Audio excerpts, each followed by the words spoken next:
Сәлем баршаңызға, менің YouTube каналыма қош келдіңіздер. Бұл каналда сіздің миыңыздың жұмысын жақсартатын түрлі лайфхактар, практикалар, түп санаңыздың мүмкіндіктерін, шексіз мүмкіндіктері арқылы өмірде үлкен жетістікке жету болатынын дәлелдейтін материалдар, контент жарияланатын болады.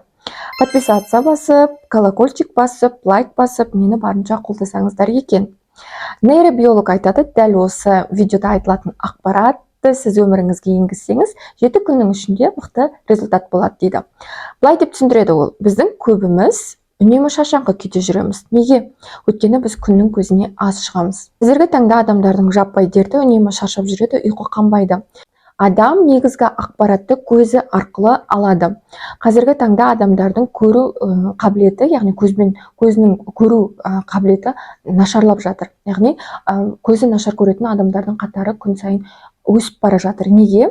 Ең басты себебі күннің көзіне аз шығуда екен. Адамдардың көп бөлігі таң атқан кезде алғашқы шыққан күннің сәулесін өздеріне алмайды. Бұл негізі ең мықты энергия көзі, адамның бойына күш қуат беретін энергия көзі. Неге? Көптеген дамушы адамдар, монахтар, мысалы, таңғы 5-тен оянып, олар далада 10 000 қадам алға шаг жасайды, 10 000 қадам басады. Өйткені олар күннің, алғашқы шыққан күннің энергиясын бойларына сіңіру үшін осы қозғалысты, яғни 10 000 қадам жүруді немесе жүгіруді өздерінің әдеттеріне енген. Қазіргі уақытта адамдардың көп бөлігі осындай табиғи жарықтың астында емес, кәдімгідей қолдан жасалған электрлі жарықтың астында көбірек жүреді, яғни светтің астында уақытымыздың көп бөлігін сонда өткіземіз. Бұл біздің көру қабілетіміздің нашарлауына әкеп соқтыратын ең бірінші фактор екен. Біздің миымыз өте ақылды. Әдетте біз шаршап қалған кезде автоматты түрде көзіміз жұмылып, иегіміз төмен түсіп, аузымыз ашылып кетеді ғой. Мысалы, ол былай.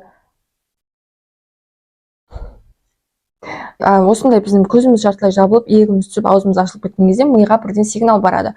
Демек, мына кісі шаршап тұр, ұйықтау керек деген сияқты. Біз смартфонды үнемі қарап отырған кезде дәл миымыз дәл сондай сигнал алады екен. Мысалы, біз смартфон қарадық, біздің көзіміз жартылай жабық, иегіміз түсіңкі және аузымыз жартылай ашылып кетеді. Осы смартфонды біз көп уақыт қарап отырған кезде біздің миымызға мынадай сигнал барады. Мына адам шаршап тұр, ұйықтау керек деген. И адам өзінің ми сигнал береді бүкіл тәнге. Сен шаршап тұрсың, сен ұйықтауың керек деп. И адамдар осы күймен, шаршаңқы күймен өмір сүріп жатыр қазіргі уақытта.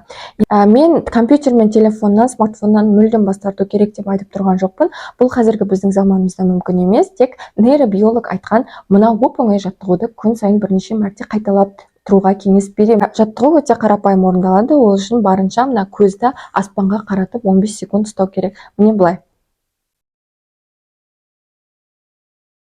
Сол кезде біздің аузымыз жабылады, иегіміз автоматически жоғарыға көтеріледі.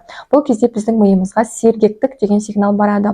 Яғни жаңағы біздің басымыз түсіп, көзіміз жартылай жауып, иегіміз түсіп, аузымыз ашылған кезде миымызға шаршаңқы деген сигнал барса, бұл жаттығу кезінде миға сергектік деген белгі барады. Соның нәтижесінде ми бүкіл ағзаға сен сергексің, сенің бойыңда энергияң бар деген белгі береді екен. Осылайша күніне 5-6 рет 15 секундтан осы қалыпта тұратын болсақ, бара-бара біздің миымыз сергектік деген бағдарламаны жаттап алады да миымызға енгізіп тастайды. Бізді аз шаршатып, ылғи сергек күйінде жүруге мүмкіндік береді.